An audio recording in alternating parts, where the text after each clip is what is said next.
On behalf of the School of Professional Psychology at Forest Institute and its Board of Trustees, I would like to welcome you to the 2014 Commencement Ceremony. This is a very special day for the graduates, and we are honored that you are here to celebrate this occasion with us. Please rise and remain standing for the invocation, followed by the Pledge of Allegiance. Reverend Mike Henwick will lead us in our invocation, followed by Ms. Veronica Sanders leading us in the pledge.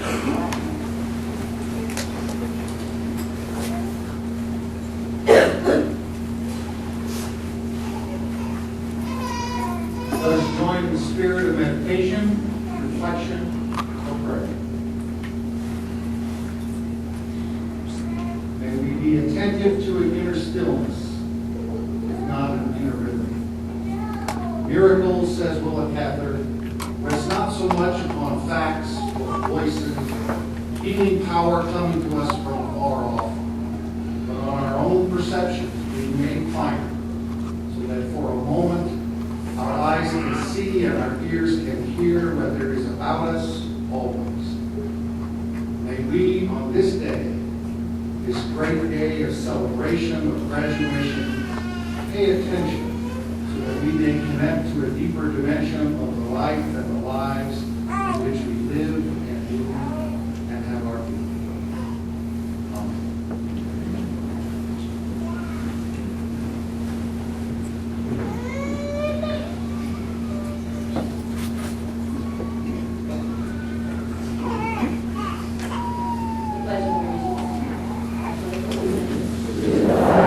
Amen.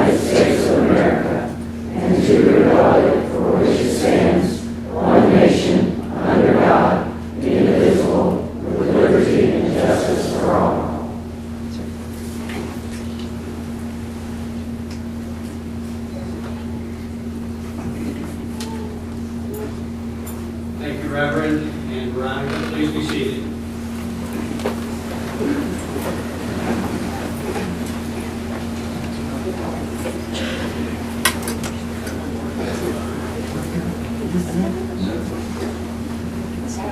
Dr. Jerry Porter, our Vice President of Academic Affairs. Well, we're pleased to introduce and to initiate a tradition here for us. And that's to introduce our graduate speakers. So our graduate speakers are representing our master's and doctoral programs. And the students who are graduating this year select one of their to represent them. So this year we have some very remarkable students. And we are very proud who are representing the graduate classes. The first is our master's student, Forrest Jones. Mr. Jones originally came from Joplin, Missouri. He was a graduate of our master's in clinical psychology program. He received his bachelor's degree from Evangel University with a major in psychology and a minor in theology. He described his practical experience at the learning clinic as a particularly formative experience. A scholar addressing clinical concerns of our time, Mr. Jones' master's thesis was entitled Gay Identity Development, a Comprehensive Approach. In discussing the selection of Forrest for graduate study, Mr. Jones wrote about Forrest in his essay. I found much celebration of diversity. As an openly gay man in predominantly Christian culture, I have always felt diversity is something to be celebrated with those around us. We cherish, we're stifled, we're proud of, but never flaunted. I'm very proud to present Forrest Jones.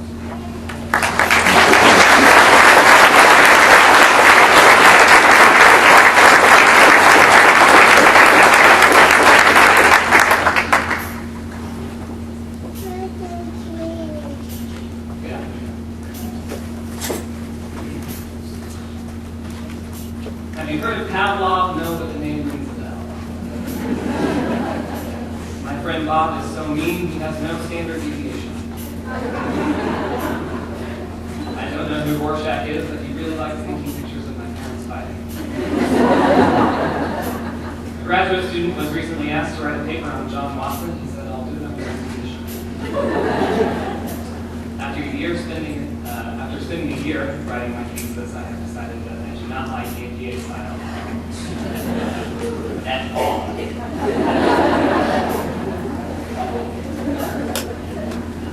Today I want to talk about identities.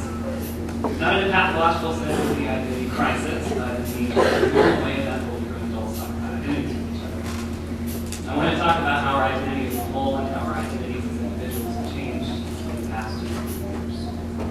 We are inherently a unique group.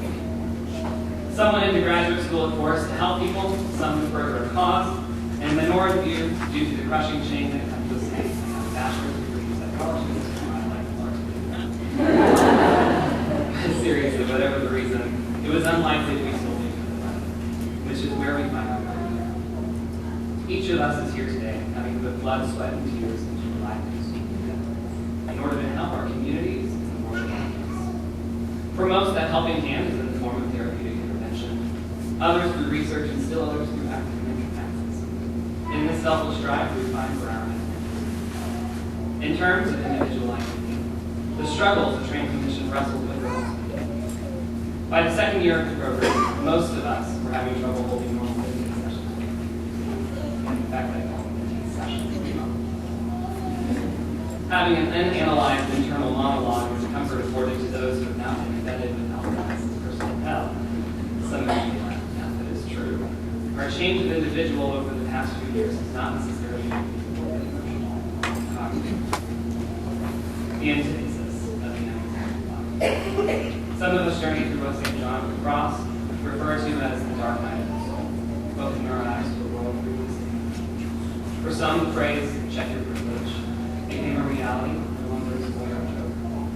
For some, a black and white world slowly became curriculum. Some were, for the first time, confronted with the reality of the horrors this world has to offer and forced ourselves to stay back into the abyss.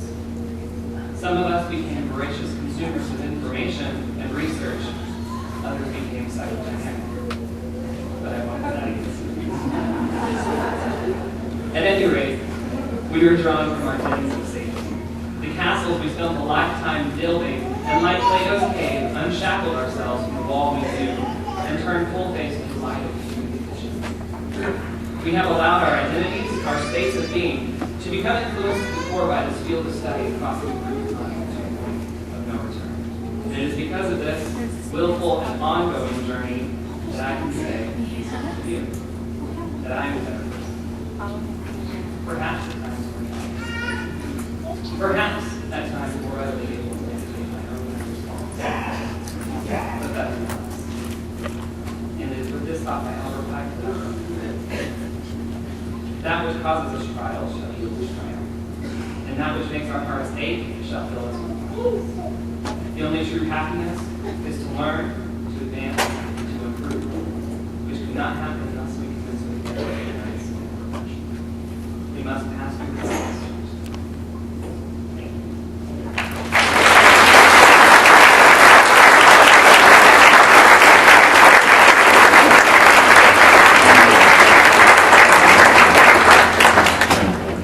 you. Our next speaker represents our graduating Psych E students, Mr. Gaston Rougeau-Burns, soon to be Dr. Rougeau-Burns. He's a big-hearted guy from the big state of Texas.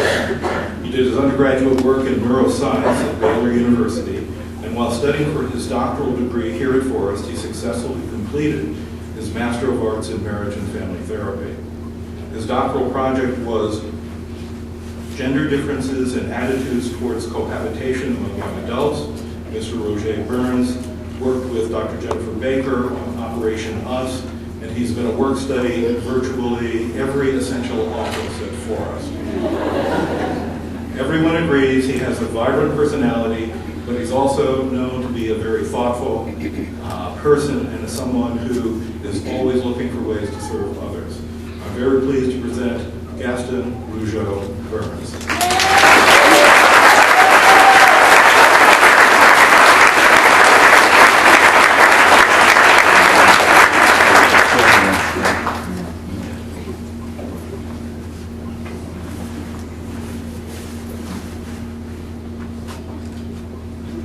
When I practiced in front of Mary, y'all were not here.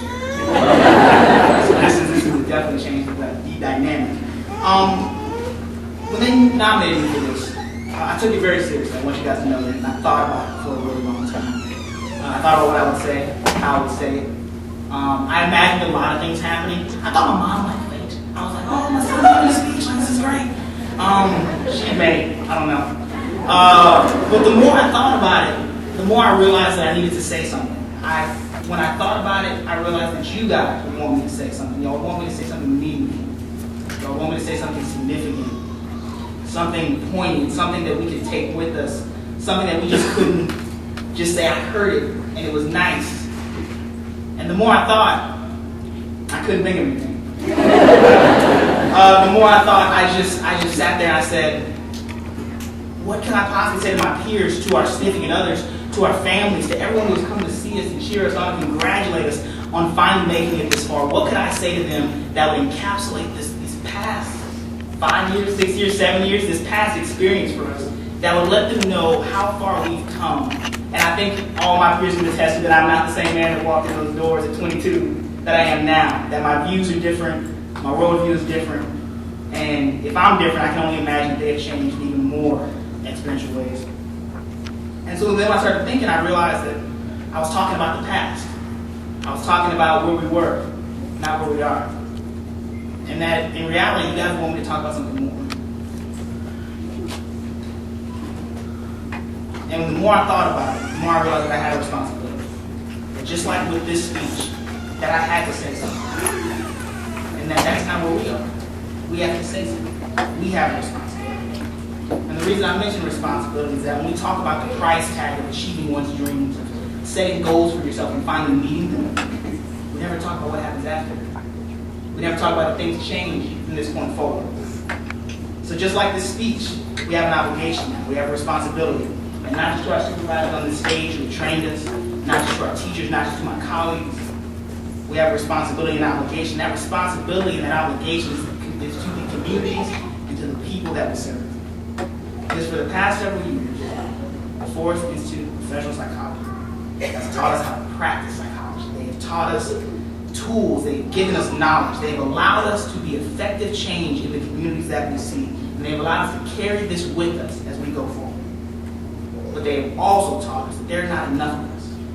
I think if I would ask you guys to count the number of graduates today, we'd say that's less than 60, less than 70.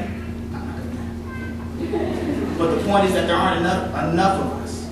And we've always been taught that if we could only reach more people, if we could only teach more people, that things might be different, that things might look different, that maybe, just maybe, things might look better. So guess what? This is the day that we leave that language behind. This is the moment where things change. Where instead of being someone else's responsibility, where instead of us just talking about change and writing about it in essays and putting it on our Vitas and making PowerPoint presentations about it, now instead of saying someone will get to this, some other psychologist, some other therapist, some other marriage and family therapist will get to this and save this issue and save this problem and save us and change things, now we can't say that anymore. Because who is better equipped to bring people together, to help people and to lead people than us? And these people that you see right down here. If not them, then who? And so when I look at us, when I look at the people that we are now, and I realize that we are the people that we used to talk about. We are the people that we used to say, one day someone will change this. Now that's us. We're the ones who are qualified. We're the ones who can serve. We're the ones who can help. So when people come into our offices, into our practices, when they talk about us in our communities, it will be as providers of change. And so I say to you, as my friends, as my colleagues, who I'm so very proud of, that wherever you go from here, whatever you do, wherever God takes you, remember what you learned here. Most importantly, remember the responsibility you have to the people that you serve. Because from this point forward, it's not about someone else doing something to change this world. It's about us doing something to make things different.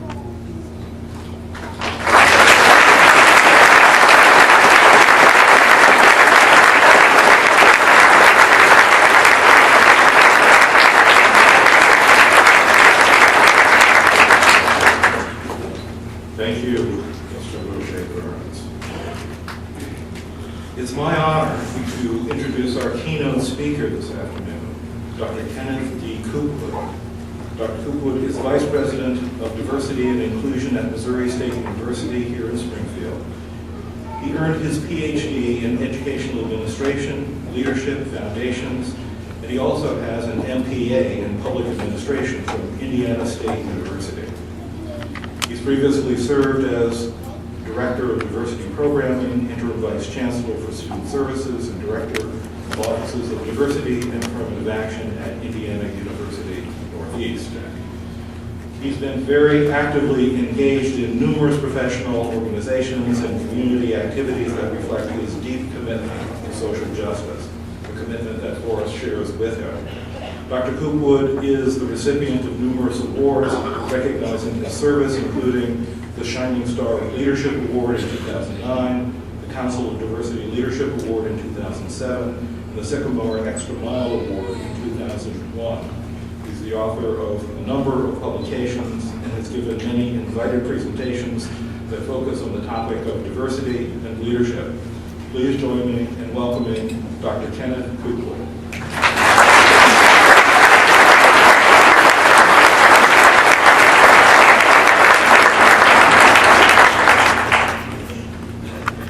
Well, I was so inspired by our students. I don't think y'all need to hear from me. They were really good. Let's give our student speakers a round.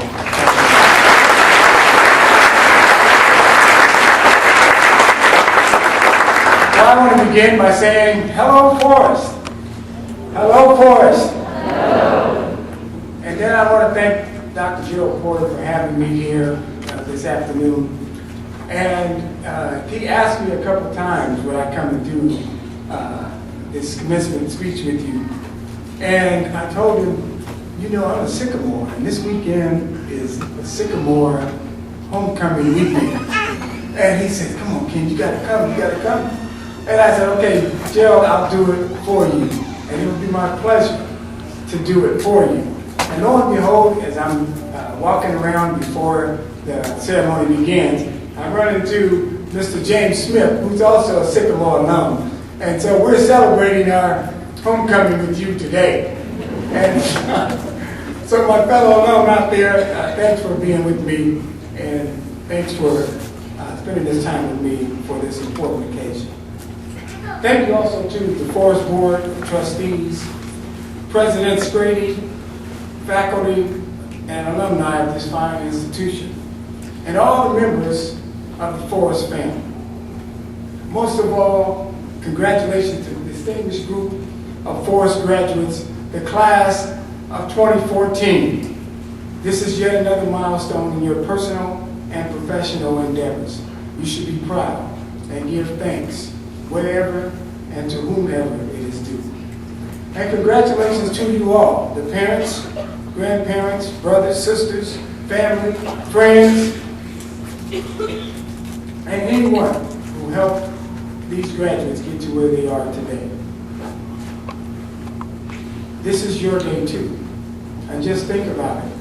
Your sons and daughters, granddaughters, have spent the last 2 or more years away from home, some further away than others, but all close to Forrest. And now you're here with them today. So you must have done something right with them before they left.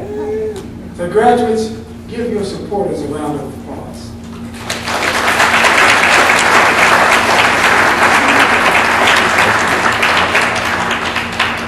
Again, I'm humbled to be with you today and to serve as your fall 2014 commencement speaker. And as I do, I'm mindful of something I heard since coming to Springfield about 3 years ago. And that is, I've been told that only a handful of the smaller schools in the region stand out. And you can always tell a Forrest graduate. But you can't tell them much else about their profession, because they're very well trained and they're very confident in their abilities. I guess that makes my task today as your commencement speaker a little more difficult, I suppose. But I think it also reflects the sense of pride that I've learned has always been a part of the Forrest tradition. The Forrest tradition, like many other small private places of learning, reminds me of one unrelated private university in Atlanta, Georgia, The university is called Morehouse. Some of you may be familiar with Morehouse. But Benjamin Mays, who served as the president of Morehouse for more than 30 years, understood tradition associated with small private institutions perhaps better than anyone. He said, it's not sufficient for Morehouse College, or for any college for that matter, to produce clever graduates, but rather honest men and women, people who can be trusted in public and private life, people who are sensitive to the wrongs, the sufferings, and the injustices of society, and who are willing to accept the responsibility for correcting those ills. I believe the same is true for the School of Professional Psychology at Forest Institute. I further believe that it is that mission, not just to educate men and women, but to cultivate good men and women, that brought this institute into existence in both Springfield and in St. Louis, Missouri. I can only guess that most of the students here who became the first graduating class of Forest, by the time they graduated, had a desire to become sociologists, therapists, and counselors to better themselves so they could help others do the same. Today, admission into Forest means being examined for special strengths, individual talents, and personal attributes that make the candidate and those to be served better. The fact that you are sitting here today, graduates, is a testament that you are declared as committed to community service and activities that demonstrate an appreciation for the diversity of humankind and the enrichment of the social service industry. You are here to take forward the pride of Forest Institute. Now give yourselves a round of applause.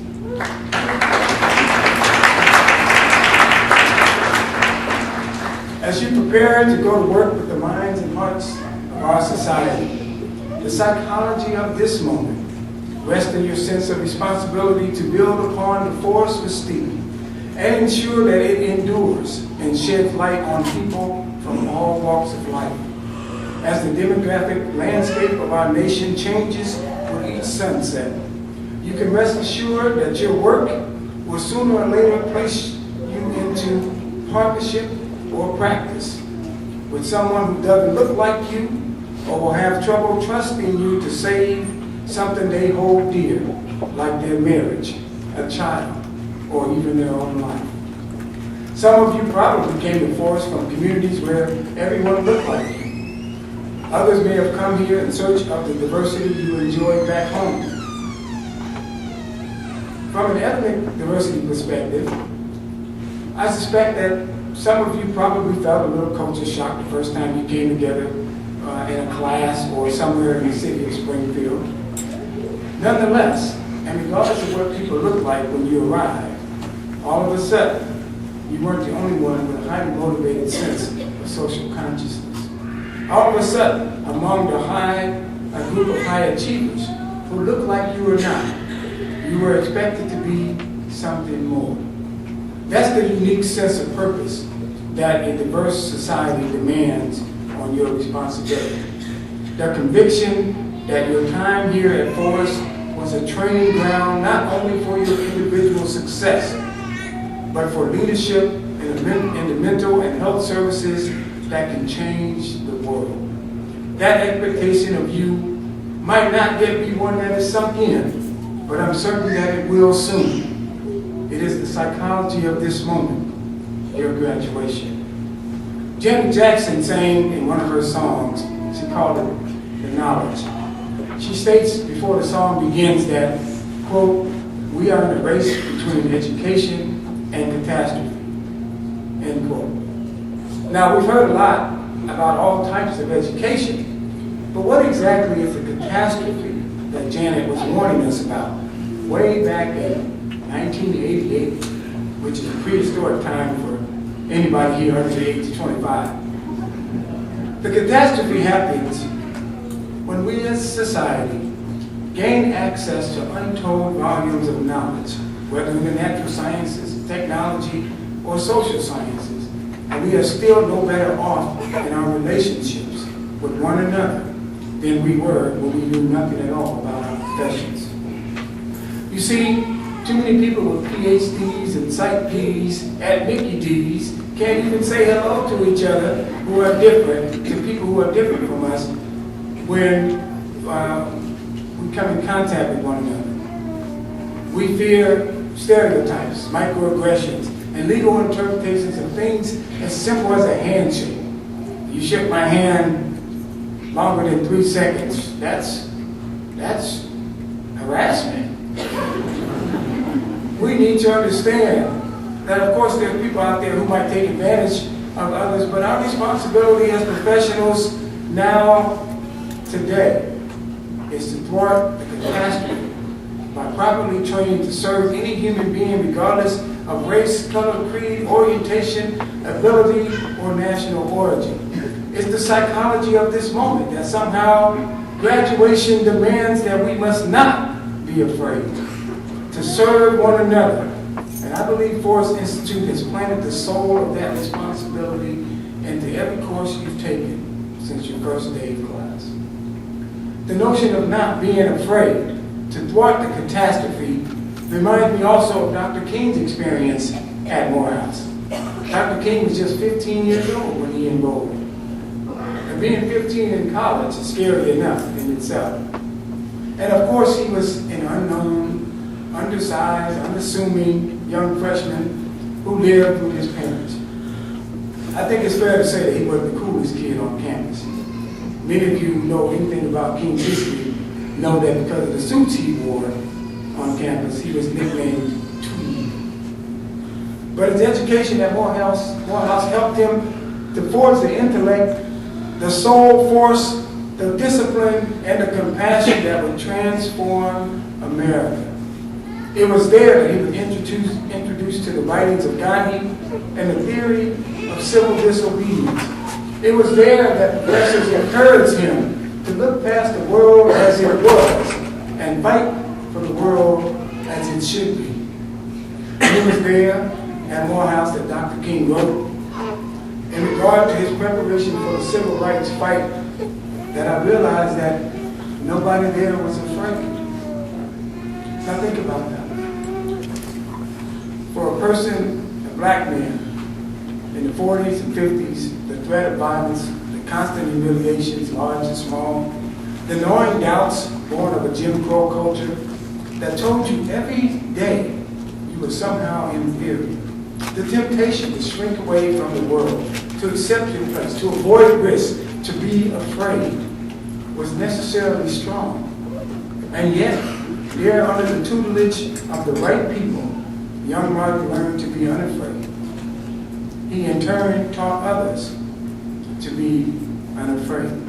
And over the last 50 plus years, thanks to that moral force within Dr. King and generations since, who have overcame their fear and cynicism and despair, barriers have come tumbling down.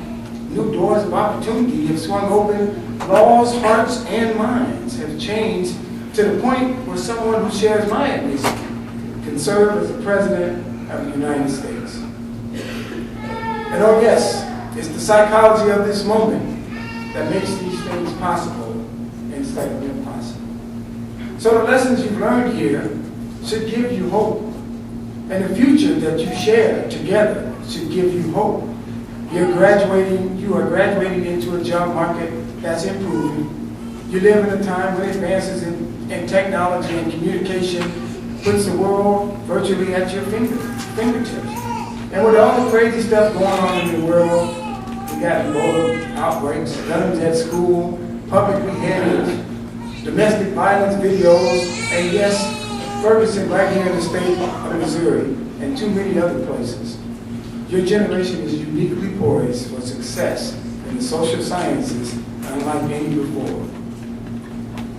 And there's plenty of work to go around, because if we're being honest with ourselves, too few of our society and in your professions, especially economically disadvantaged people, have the opportunities that you have here at Forrest. In troubled neighborhoods all across the country, too few of our citizens have role models and professionals to guide them. Communities like in my hometown, Gary, Indiana, and communities just a few miles from this building. There are places where jobs are too scarce and wages are still too low, where schools are underfunded and violence is pervasive. There are too many of our men spending their time not behind a desk in the classroom, but hanging out in the streets and brooding behind bars. Still, there are marriages to save, children to inspire, social problems and grieving families to heal. Yes, graduates, there's something for you to do, and this is the psychology of your moment, your graduation. Your job as a graduate is to understand that America is no longer an outpost of Europe as it's been and as it's been talked about in our New York Times. The article reads that we are no longer that outpost, but a nation of mutts, a nation of hundreds of fluent ethnicities from around the world intermarrying and intermingling. Americans of European descent are already a minority among 5-year-olds in the United States. And over the next 30 years, it's expected that the immigration bill would accelerate the trend. You might say that the last few things that I mentioned are not matters of social science, but matters of public policy.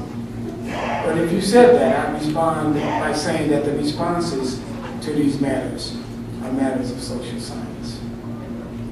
As we stand on the cusp of this new America, it's understandable to feel some anxiety, graduates. If you take sociology and culture seriously, it's sensible to wonder whether you can exert the pride of your forced education in an effective way. But like King discovered, you must believe that you are a force without fear of change and without catastrophe in your effort to serve an increasingly multicultural society. You are now an advocate for a society that generates more opportunity for everybody, with policies that strengthen the middle class and give more people the chance to climb their way into higher circumstances of living and relationships. You want more jobs so you have less homeless families and a declining divorce rate. We want policies that alleviate poverty, that educate more children, that give more families the security of health care and protect more of our children from the horrors of gun violence. Because without these, your work in the social sciences will be increasingly insurmountable. As far as graduates, you now wield something even more powerful than the diploma you are about to collect. And that's the power of your example. So one of the two things that I ask of you today is the same thing that I ask of every graduating class that I address. Recognize the psychology of this moment and vow to use that power for something larger than yourself. Choose to be sensitive to the wrongs, the sufferings, and the injustices of society, and be willing to accept responsibility for correcting those ills. You didn't get your degree, so you can keep your head in the ground and look out for yourself. Don't betray the foundation of your profession by using your services in pursuit of what goods you can buy instead of what good you can do. So yes, now receive your marriage and family counseling degree, but ask yourself if your only option is to counsel the rich and powerful, or if you can also find some counsel to the powerless. Yes, receive that degree in sociology or clinical and counseling psychology, and start that business. But ask yourself what broader purpose your business might serve. Serving the underserved, putting people to work, or transforming a neighborhood. The most successful professionals I know didn't start out intent on making money. Rather, they had a vision on how their product or service would change things, and money followed. And the second thing, the thing I'll ask today is, just as Forrest has taught you to respect and expect more of yourself, inspire those you serve to expect more of themselves as well. It is not just a few clients who need you, The country needs you. The world needs you. See, we are all humans, and we all have our own sets of flaws and imperfections. Many of you know what it's like to be an outsider, to be marginalized, to feel the sting of discrimination in some way. That's an experience so many Americans share. Hispanic Americans know that feeling when somebody asks them where they came from or tells them to go back. Gay and lesbian Americans feel it when a stranger passes judgment on their parenting skills or the love they share. Muslim Americans feel it when they're stared at with suspicion because of their faith. And you can ask any woman about the injustice of earning less pay for the same work. She sure feels that. So your education and experiences give you special insight that today's leaders need. If you tap into that experience, it should endow you with empathy, the understanding of what it's like to walk in somebody else's shoes. It should give you the ability to connect. It should give you a sense of what it means to overcome barriers, to recognize, again, the psychology of the moment when you stand face to face with someone else who needs to overcome. That's fully what the world needs from you, Forest graduates, leaders and legacies of leaders, not just in your community, but in the broader American community, to transform the way we think about social science and set higher standards for yourselves and others. To be successful, but also to understand that each of us has responsibilities, not only to ourselves, but to one another and to future generations. Graduates, refuse to be afraid. Members of the class of 2014, you are the heirs of a great legacy. Ensure that you exhibit the same courage, the same strength, the same resolve as graduates who came before you. That's what being a Forest graduate is all about. That's what being a professional is all about. If you strive to do what's right by all people, if you work harder at it and dream bigger about it, if you set an example in your own lives and do your part to meet the challenges of your time, then I'm confident that together we will continue the never-ending task of managing the treasures of our diversity. Congratulations, 2014. May God bless you in your success and in your life.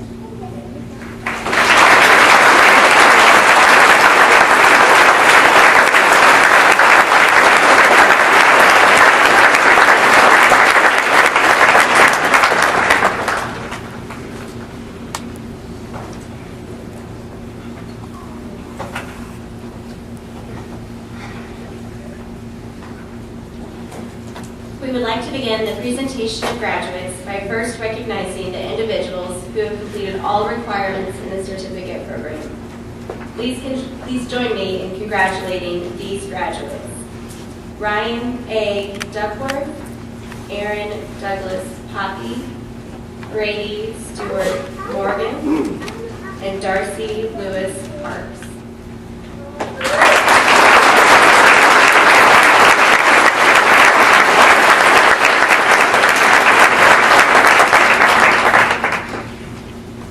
Will the master's degree candidates please rise?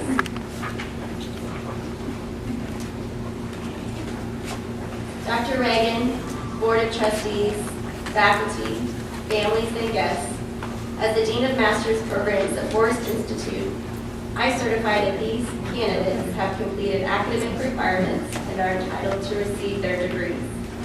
Dr. Reagan, please award the respective Master of Arts and Master of Science degrees to these candidates.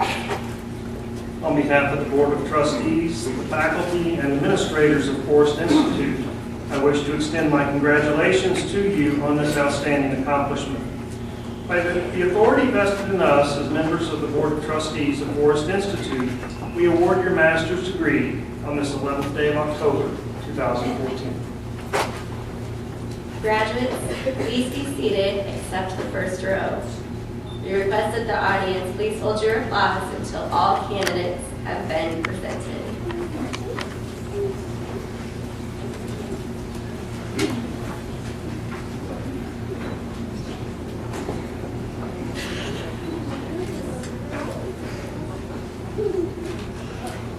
for the Master of Arts in Clinical Psychology degree. Forrest Randall Jones.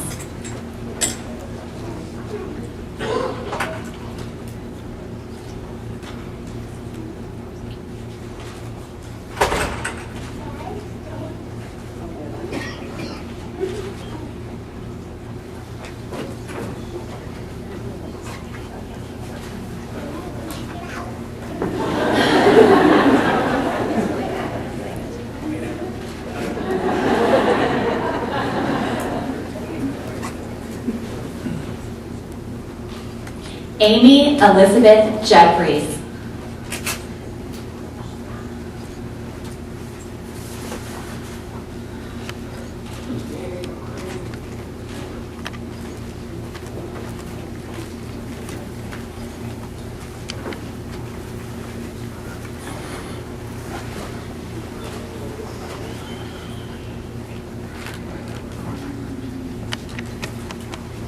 Jasara Leanne Wiley Bowenschulte.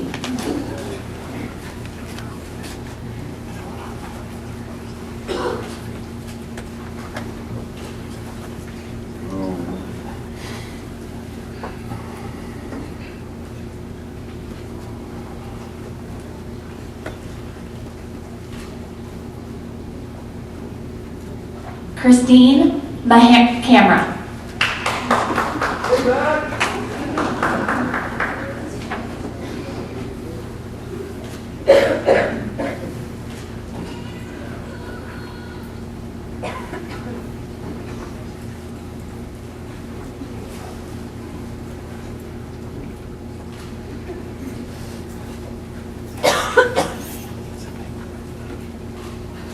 Jolynn Angela Pinamonti.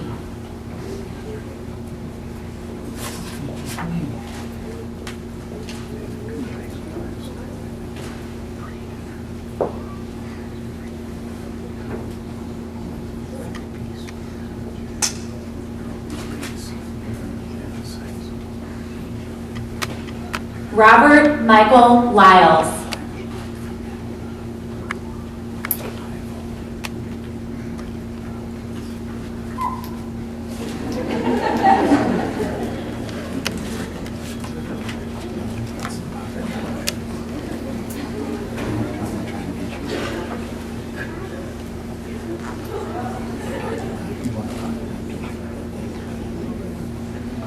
Justin Robert Jones.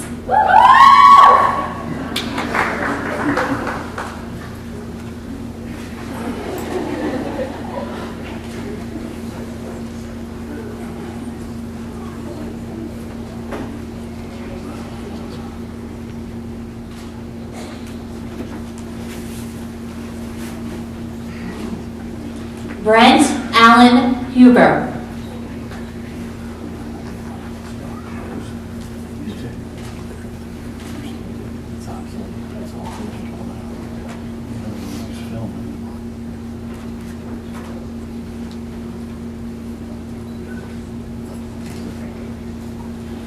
Carrie Parrish Norris.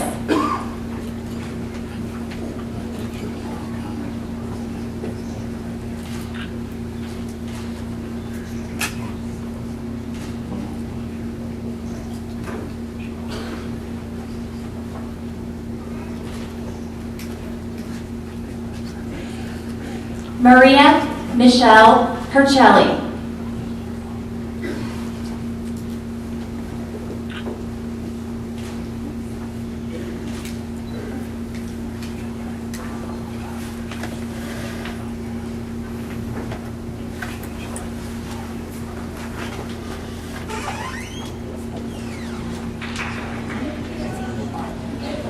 Alexander S. Raksham.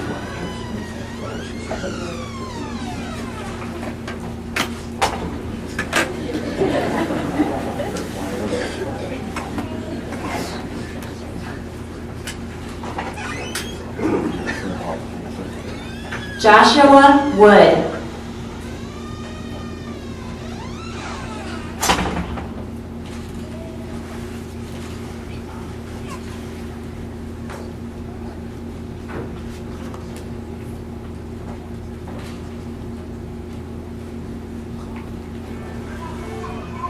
Erica Bowen.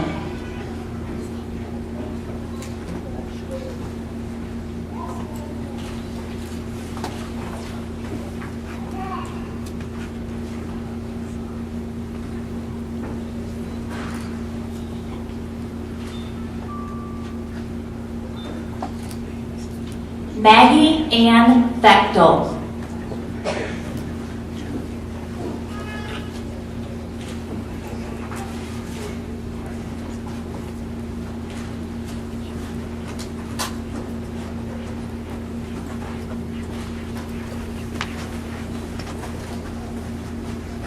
Tiffany Leanne Linger.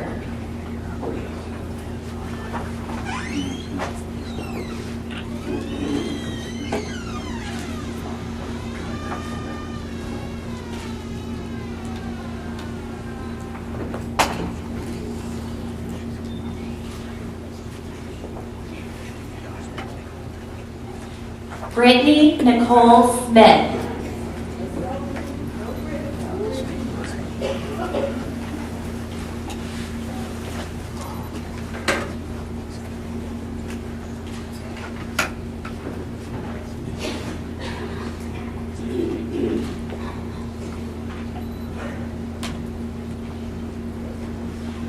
For the Master of Arts in Counseling Psychology degree, Ashley R. Lamb.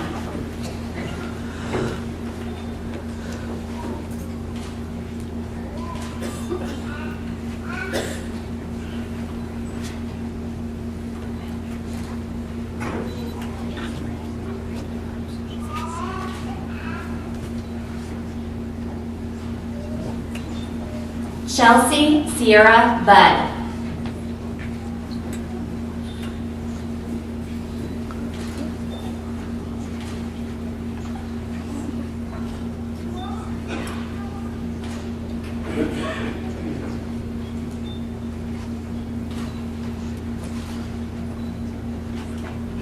Allison Elizabeth Ulrich.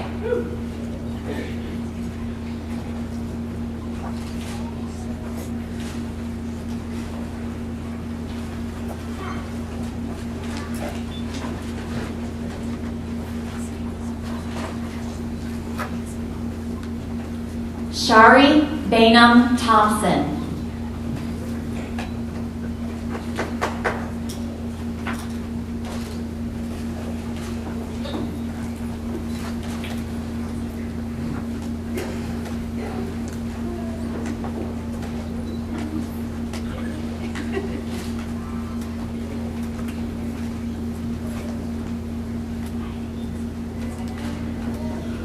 For the Master of Arts in Marriage and Family Therapy degree, Jordan Ashley Jeffries.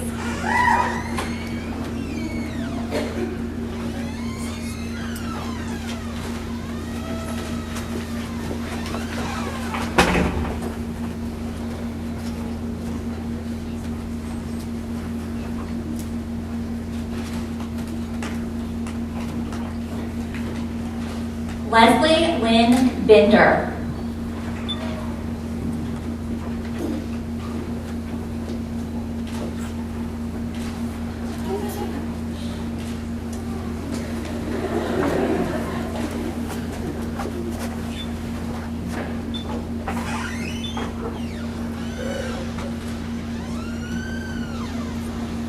Rachel Hutton.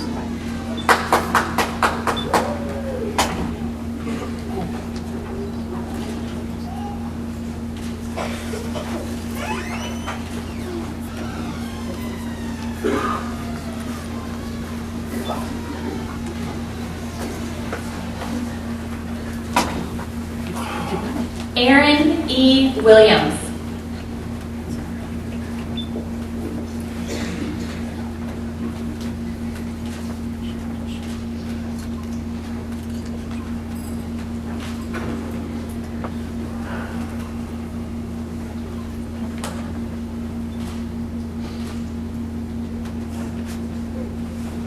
Cody Ryan Jeffries.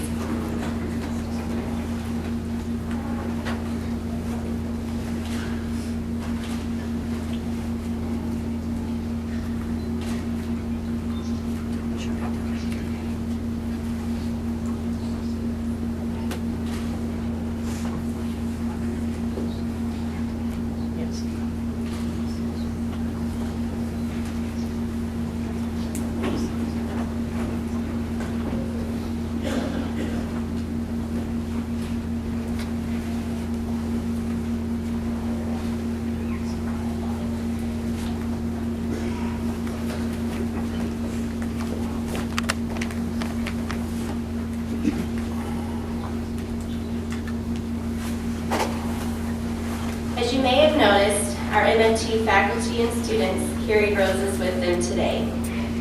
We share with you that they are honoring the memory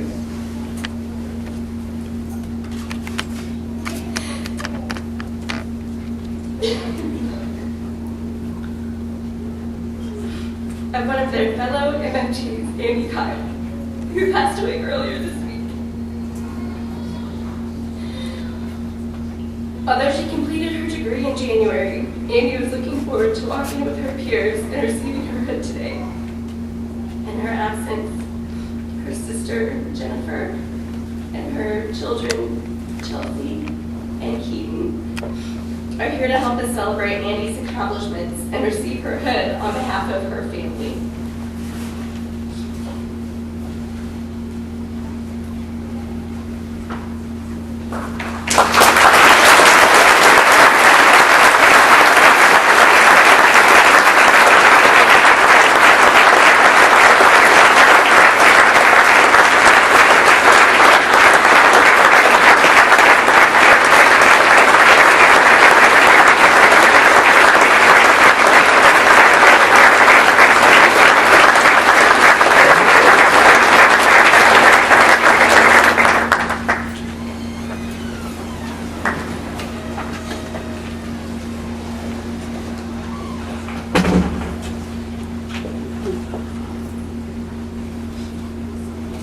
Join me now in congratulating all of our master's graduates.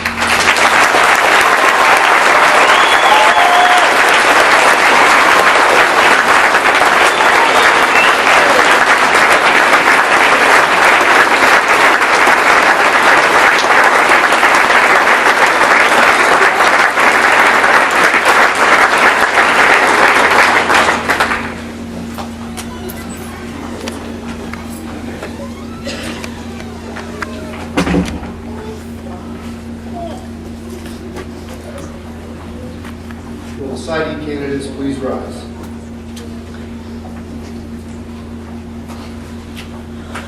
Dr. Reagan, Board of Trustees, faculty, families, and guests, as the Dean of the Doctoral Program at Forest Institute, I certify that these candidates have completed academic requirements and are entitled to receive their doctorate degrees. Dr. Reagan, please award the Doctor of Psychology degree to these candidates. On behalf of the Board of Trustees, the faculty, and administrators of Forest Institute, I wish to extend my congratulations to you upon completing this outstanding accomplishment. By the authority vested in us as members of the Board of Trustees of Forest Institute, we award the Doctor of Psychology and Clinical Psychology degree to you on this 11th day of October, 2014. Graduates, please be seated except for first row.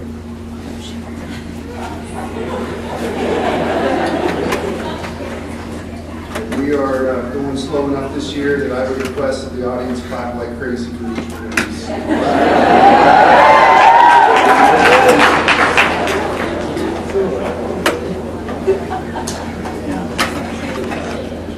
For the Doctor of Psychology and Clinical Psychology degree, Jacob Xavier Chavez.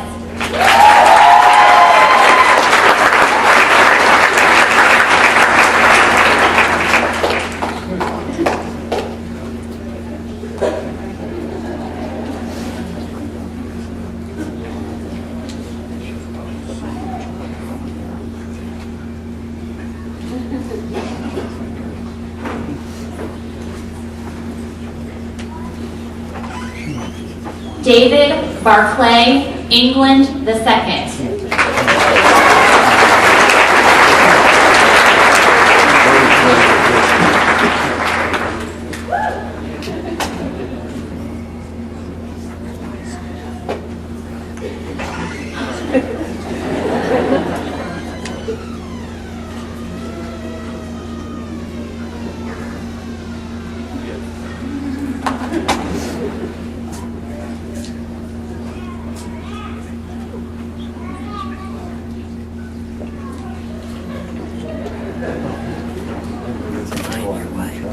Daniel Michael Turpin.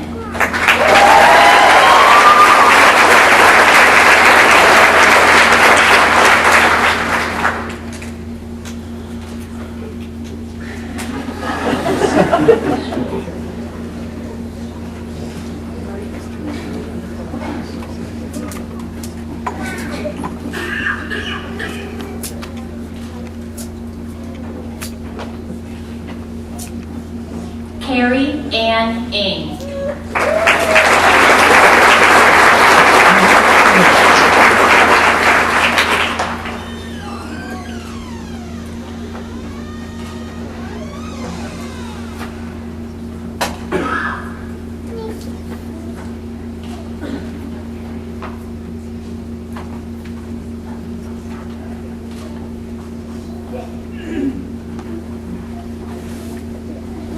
Summer Nicole Rowland.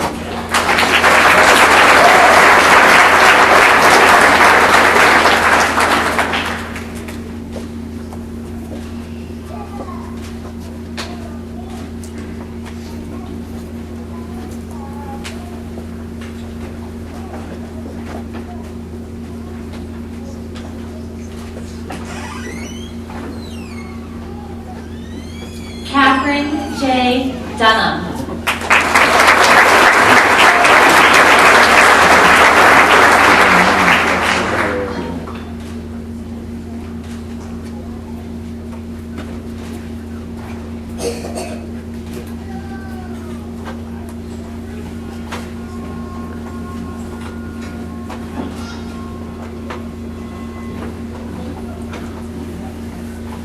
Emily Beth Rodman.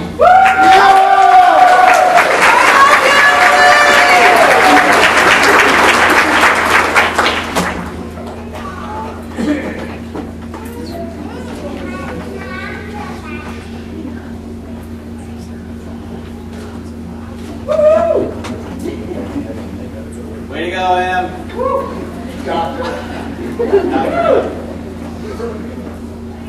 Sarah Jean Beckman.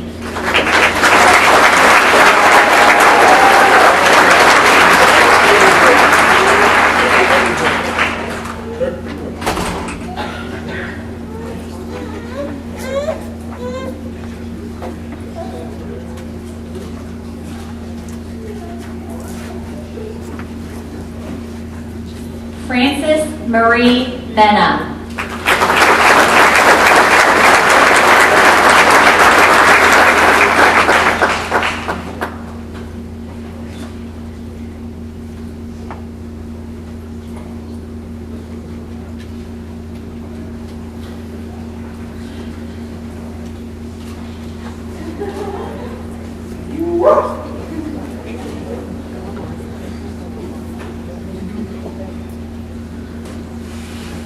Anthony Joy Stewart Hannigan.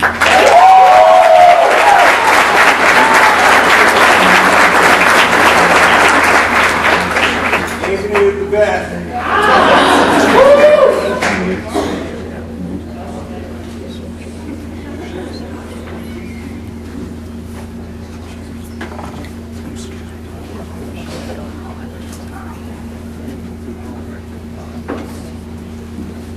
Stephen James Hansen.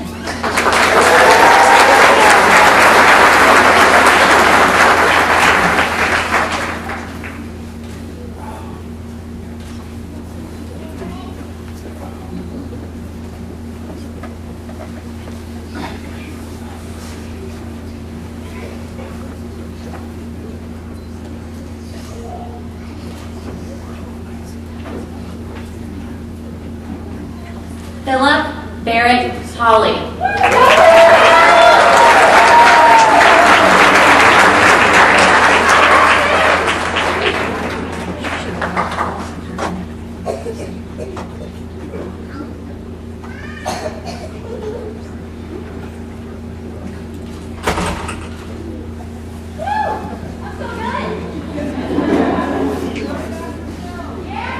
Marty S. Velez.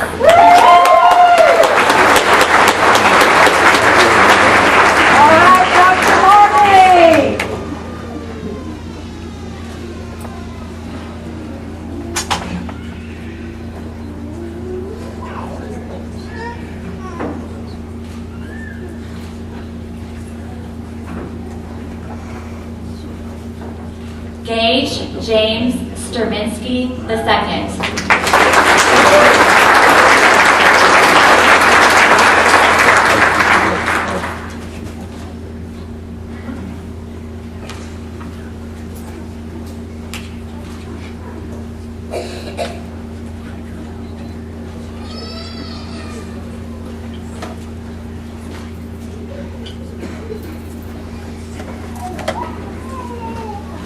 Kate Naput Chowpatnam.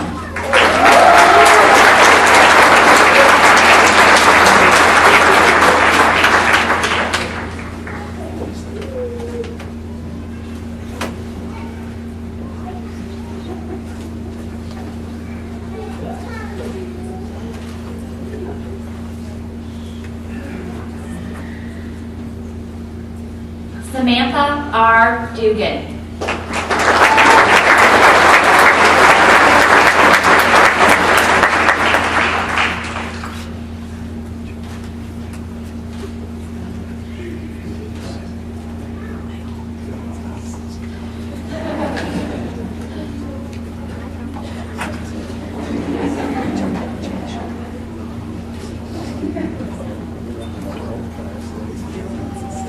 Katie Beth Price Verdell.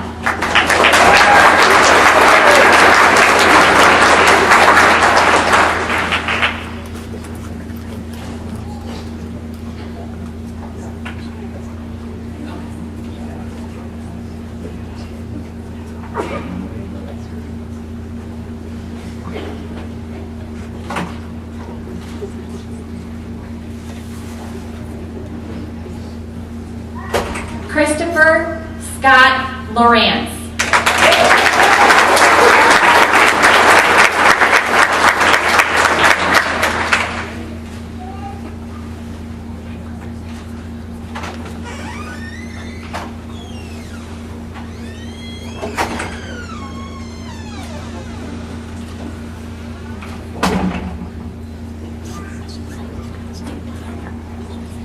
Jeremy Curtis Vincent.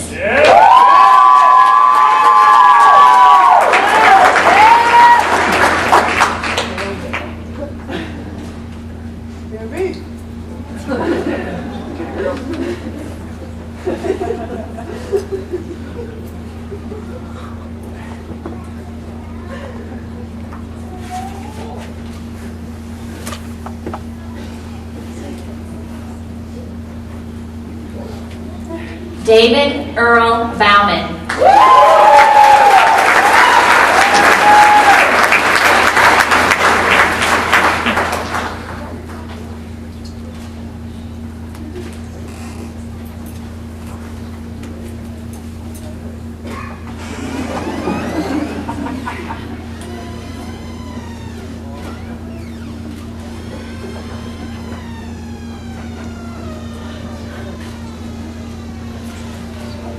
Bridget Renee Beachy.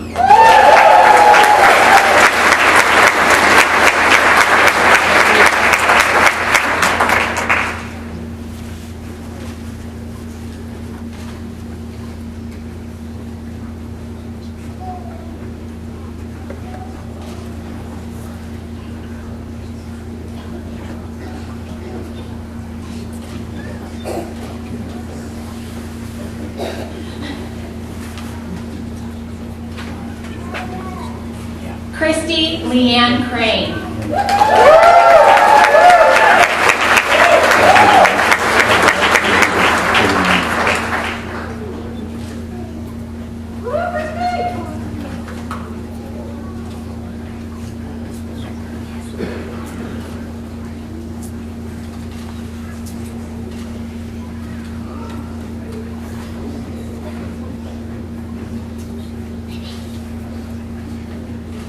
Stephanie Marie Revine.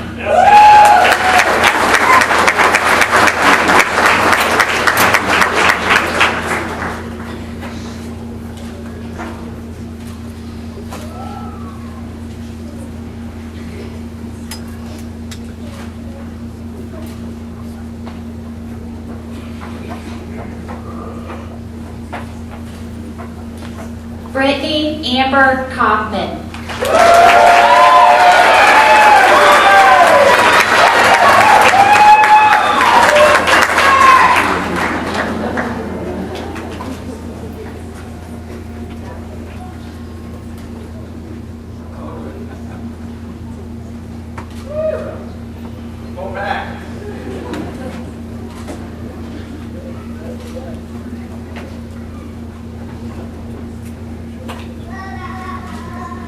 Stephen Donald Ulmer.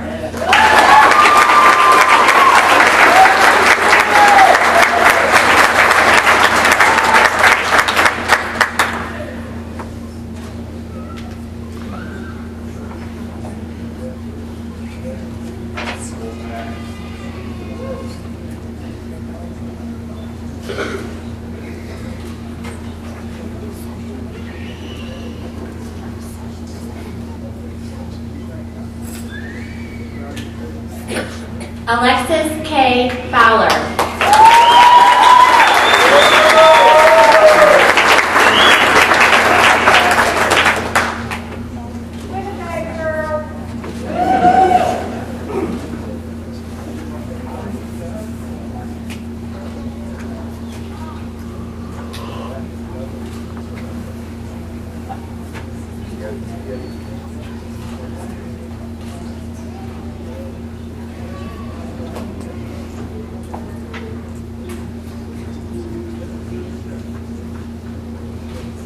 Rhiannon W. Moore.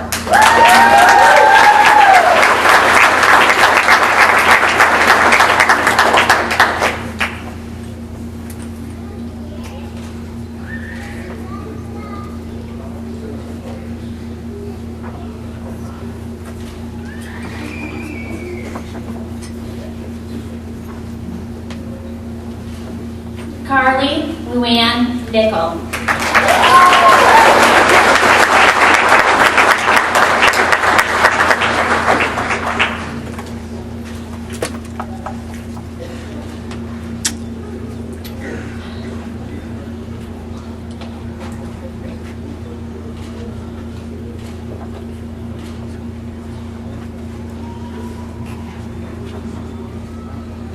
Matthew James Zach.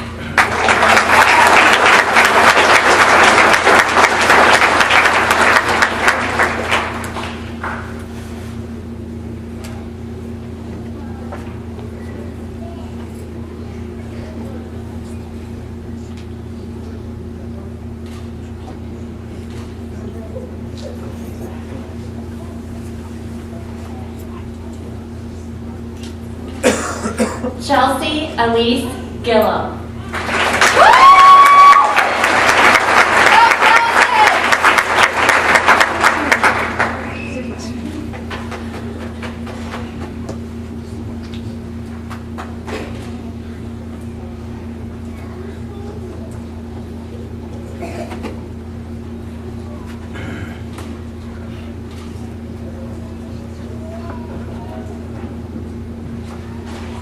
Stacy L. Barham.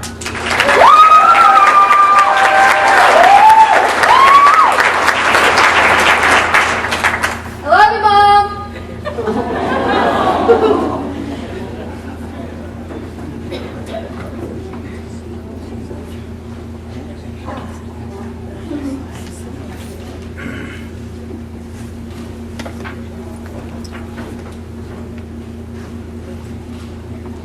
Murky Ann Alicia Burton Madden.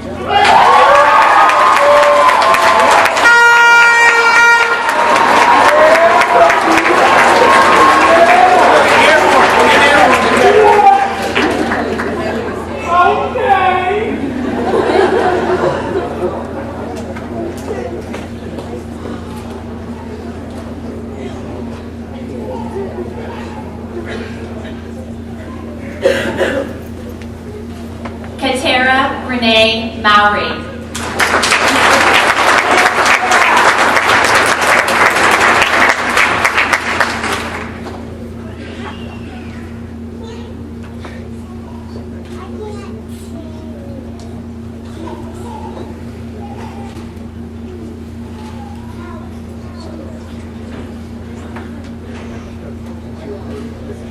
Kajal Call.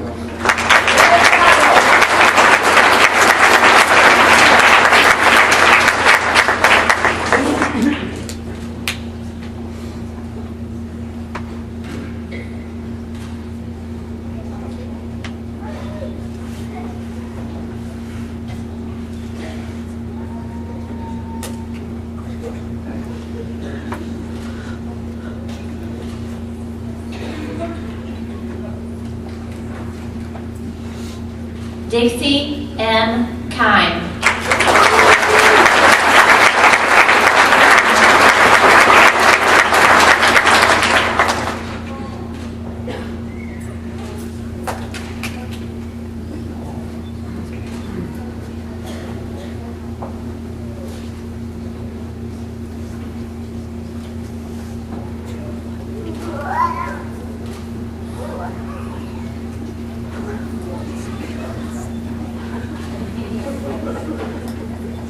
Amelia Braden Winsby.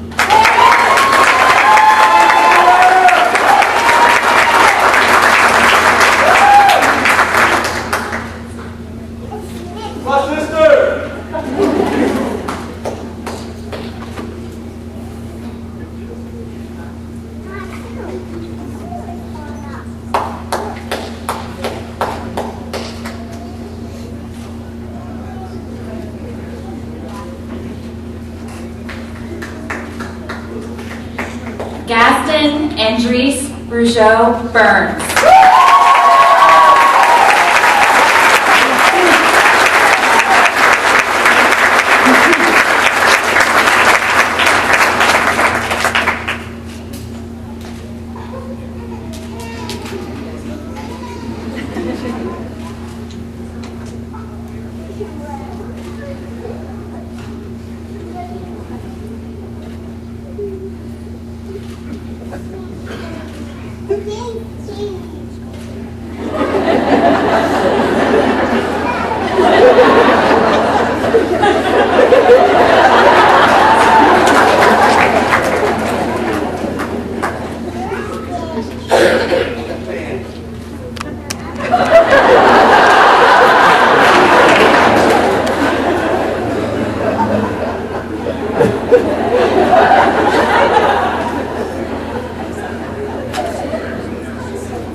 Please join me in congratulating our doctoral recipient.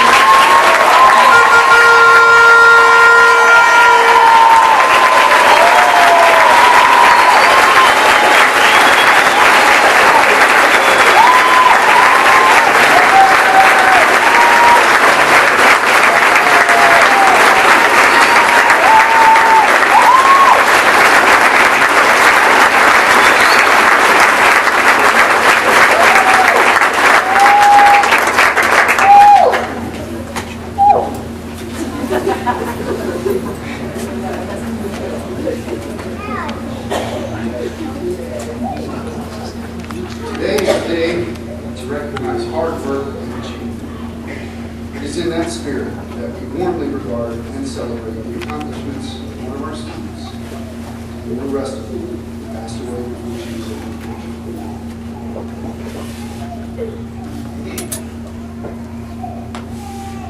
Danielle finished all of her coursework, obtaining the high GPA in the process, and secured an internship placement this fall.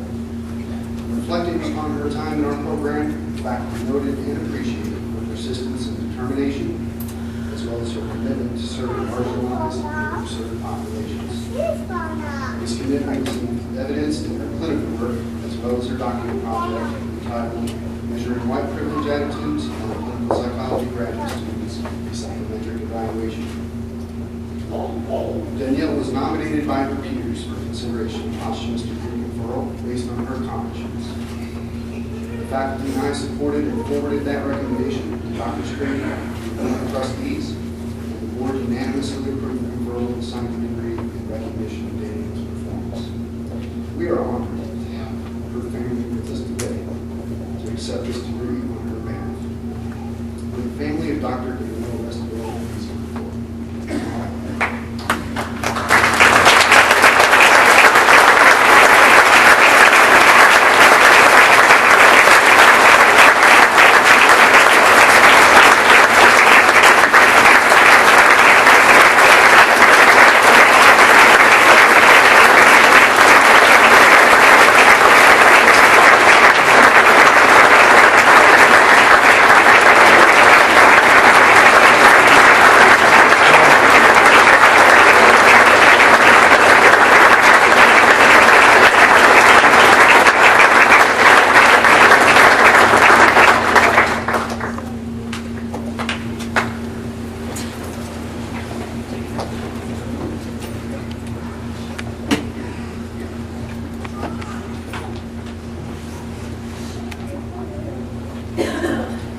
we would like to now recognize all our graduates who are graduating today with academic distinction.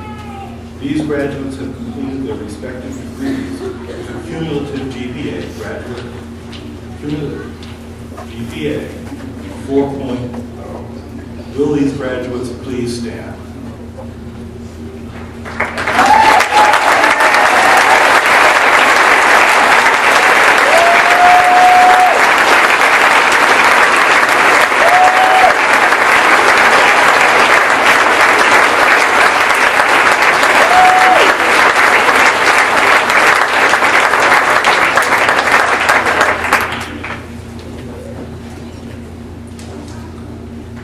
At this point, I'd like to say the professional oath for our psychology students. Will the PsyD students now stand? Graduates, rather, stand. Raise your right hand and join me in reciting the professional oath found in the insert of your program. We'll say this all together. I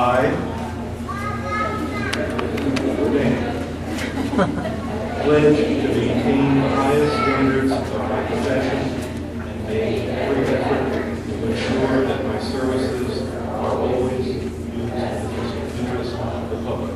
I will respect the dignity and good of our individual. I will never misrepresent services for which I am not fully qualified and trained. I will seek to increase my knowledge for the promotion welfare. I will maintain a personal code of moral and ethical behavior which never compromises my responsibilities as a clinical psychologist. I will always uphold the confidentiality of the person I serve, except in those unusual circumstances which can be so resulting in the injury of the person or the others. I will not exploit the public for my own needs and always inform the public of the purpose and nature of my services.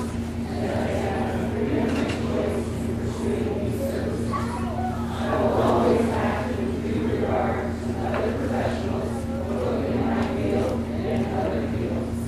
I will recognize and maintain and uphold traditions and ethics of professional psychology. For my colleagues and professors, I give myself an oath this 11th day of October 2014.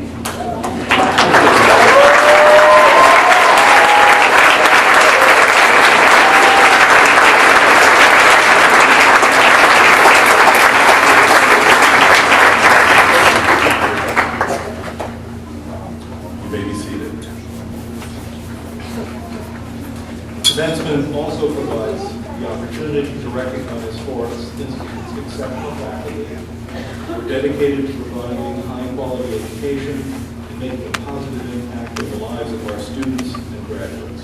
Will the faculty please rise and be recognized?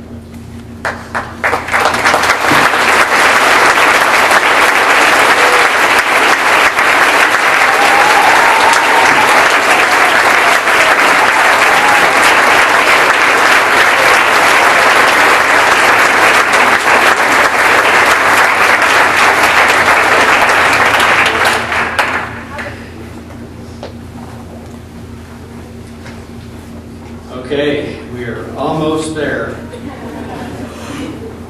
So my congratulations to all of our graduates. Finally, as the roles of our graduates continue to increase in both breadth and significance, I encourage you to seek new and innovative ways to impact the world around you.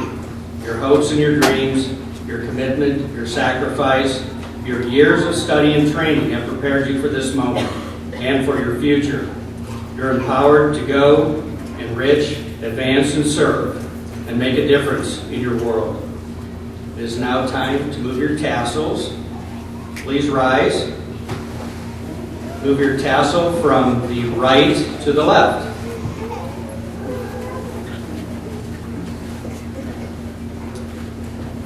Congratulations, graduates, and best wishes for your future.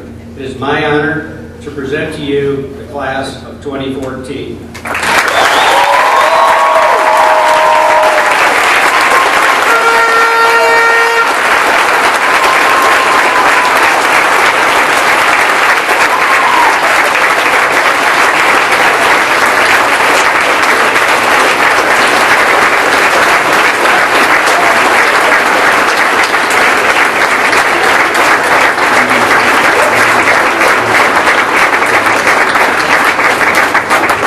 We ask that the audience remain seated until the procession will has left the ballroom.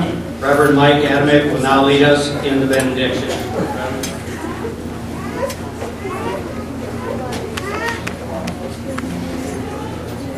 Let's join again in the spirit of meditation, reflection, or prayer. The world is hurting and we are in dire need of healing. We need caregivers with the courage to be compassionate and the stamina to help others even when they feel their own well of strength is not as deep, not as clear, or not as sweet as they had hoped. We need listeners who hear with an understanding heart and the acuity of long training and hard work. The need is great, and may this class of healers be blessed this day and every day as they go forth to hear, to heal, and to help a hurting world, one family, one couple, one person at a time.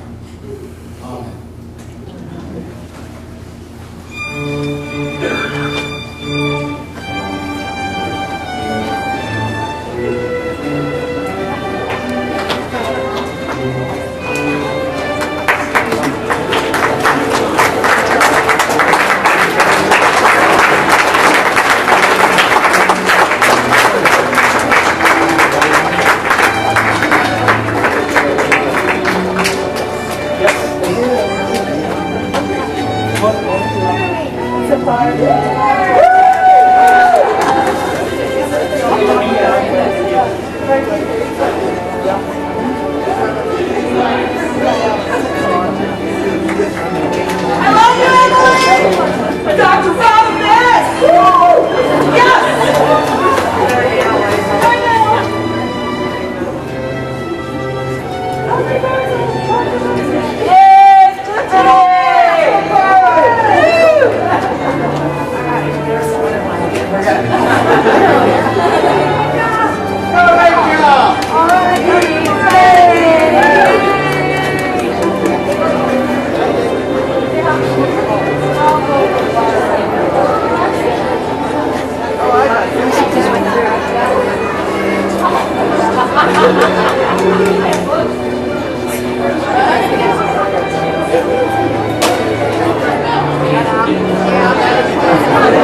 Oh, well, thank you.